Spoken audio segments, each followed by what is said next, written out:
A minissérie Adolescência da Netflix não é apenas mais um sucesso no catálogo da plataforma. É uma obra que nos choca e que nos envolve, desafiando nossa compreensão sobre as complexidades da adolescência moderna. A narrativa gira em torno da detenção de um garoto de 13 anos acusado de assassinar uma colega de escola. A série começa com a polícia invadindo uma casa para levar um adolescente sob custódia, identificando esse adolescente como o principal suspeito de um crime. A partir desse momento, acompanhamos os fragmentos dessa trajetória. A investigação policial, os primeiros instantes do jovem preso, a reação da família e as consequências desses acontecimentos. A busca pela verdade e os esforços da psicóloga para compreender a mente daquele adolescente são essenciais.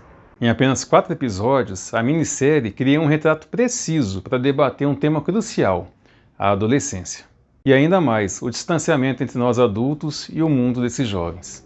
Uma das razões que faz dessa minissérie algo extraordinário é que aquilo que poderia ser uma simples história de crime transforma-se em um profundo exame social, abordando temas como desconexão entre gerações, a minha, por exemplo, como a de um adolescente de hoje em dia, ali com seus 13 anos. Além de abordar outros temas importantíssimos que passam tão despercebido pelos pais, até mesmo por aqueles pais mais vigilantes, por não compreender exatamente o mundo que há por trás daquela fragilidade da masculinidade juvenil e os dilemas da vida digital. Isso porque mesmo aqueles pais que ficam de olho para ver como seu filho está se comportando, em que tipo de rede social ele participa, existe um mundo em que só o olhar não é suficiente para entender o que de fato está por trás daqueles gestos, palavras ou emojis. Falando sobre o feito técnico, a adolescência é um feito sem igual.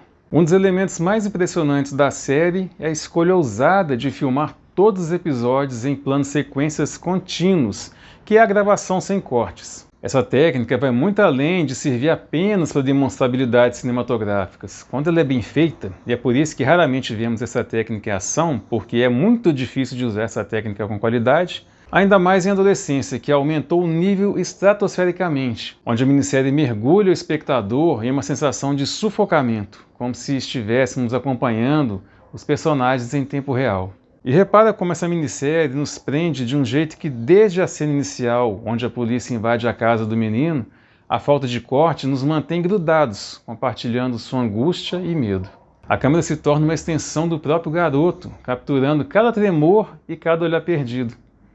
No primeiro episódio, quando o menino é assombrado pelo terror, chega até a urinar nas calças, a gente é confrontado com uma realidade crua e desconcertante. O tempo nesse momento parece que se arrasta, refletindo o estado psicológico que o menino se encontra. A abordagem em plano de sequência intensifica exorbitantemente essa experiência. Ela reflete a realidade opressiva da narrativa e convida o espectador a sentir o desespero e a fragilidade daquela situação. Quanto às atuações, elas são igualmente cruciais para a profundidade da narrativa. O Stephen Graham, que também é o co-criador da série, entrega uma performance devastadora como o pai do garoto. A expressão dele, assim que assiste o vídeo de crime, é repleta de dor e desilusão. Até pouco antes de chegar naquele momento, ele é um pai que acredita cegamente na inocência do filho. Depois que ele vê o vídeo, ele passa a ser um pai que quer acreditar no filho. Tem uma cena que particularmente para mim é muito impactante. É aquela que ele segura o bichinho de pelúcia do filho enquanto desaba em lágrimas. Ali é o ápice da minissérie. Não à toa eles guardaram essa cena para o final, porque antes de chegar ali, para ela causar um impacto profundo em quem está assistindo, precisa haver várias premissas. Precisa, antes de tudo, fazer com que o espectador entendesse o que está em jogo. A vida de qualquer adolescente hoje em dia, que independente de sua classe social, poderia ser sua realidade, do seu filho, ou de um sobrinho, ou de algum jovem que você ama. Algo que parece tão absurdo, tão distante da sua realidade, ou da minha, parecia também ser daquele pai da minissérie. O jovem ator Owen Cooper, no papel de menino acusado, que não é impecável em suas atuações, mas que surpreende com a dificuldade imposta em se gravar em plano de sequência, e a contar pela sua idade, consegue transitar ali entre momentos de vulnerabilidade e uma frieza calculada, provocando dúvidas quanto à sua verdadeira natureza. Será que ele é uma vítima ou um algoz? A sua interação com a psicóloga resulta numa dinâmica bastante rica e complexa. Temos ali um diálogo muito bom entre eles. Eu não sou psicólogo, mas como estudioso considero um verdadeiro estudo sobre poder e vulnerabilidade, onde o diálogo alterna entre manipulação e explosões de uma dor genuína. A autenticidade dessas interações contribui para a essência da narrativa, mostrando como a comunicação pode ser desafiadora entre diferentes gerações. Então não resta dúvidas de que a adolescência não é apenas mais um drama policial. É uma análise profunda dos desafios que os jovens enfrentam na sua sociedade atual.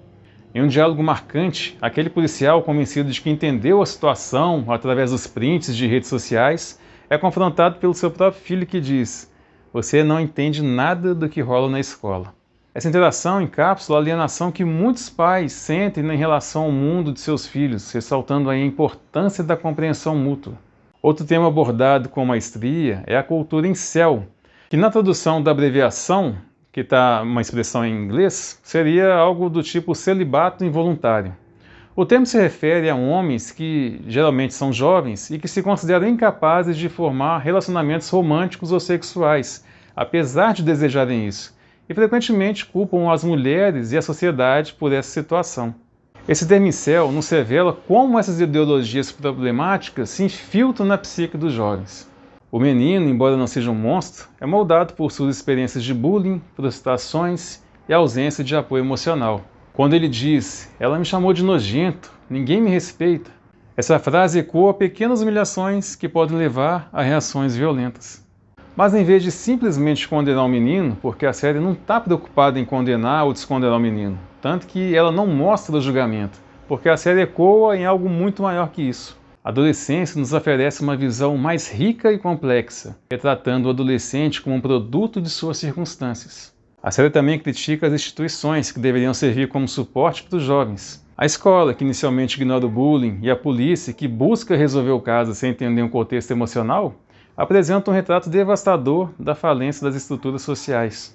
Um alerta que a minissérie faz ao espectador parte da cena de perseguição na escola, transformando um ambiente que deveria ser seguro em um campo de batalha, onde os jovens são deixados à mercê de suas inseguranças e desafios sem qualquer tipo de orientação. Talvez isso te assuste, te deixe sem saber em quem ou o que confiar. Talvez a série tenha deixado muitas interrogações em você. A afirmação de que a adolescência não oferece respostas fáceis é extremamente verdadeira. Aliás, é proposital. A narrativa quer forçar você a questionar a natureza da verdade e as responsabilidades sociais que são compartilhadas. A interrogação que surge é profunda mesmo, tipo: o garoto é um psicopata? Depois de assistir atentamente pela segunda vez, eu digo: não. Os pais são culpados? Não totalmente. A escola falhou? Sim, mas como podemos prevenir isso para que não ocorra novamente? Essas questões desafiam o espectador e instigam uma reflexão mais profunda sobre a sociedade em que vivemos. Adolescências, meus IMDbistas, é uma minissérie que não se limita a ser uma representação de um crime isolado. Ela é um exame da juventude contemporânea, destacando as questões urgentes que precisam ser discutidas. Através de suas atuações contundentes, direção arrojada e uma narrativa que evita simplificar as coisas, a série não se limita a entreter. É um espelho que reflete as complexidades e os desafios enfrentados por muitos jovens nos dias de hoje. Em um momento crucial da série, somos lembrados de que o grito silencioso dos jovens muitas vezes passa despercebido. A adolescência nos leva a confrontar a realidade da desconexão entre gerações, chamando a atenção para questões como o bullying, o isolamento social e o impacto das redes sociais. Essa narrativa é não só necessária, mas também incômoda, forçando os espectadores a olhar além da superfície e enfrentar as realidades cruéis da separação hoje em dia existente entre adultos e adolescentes.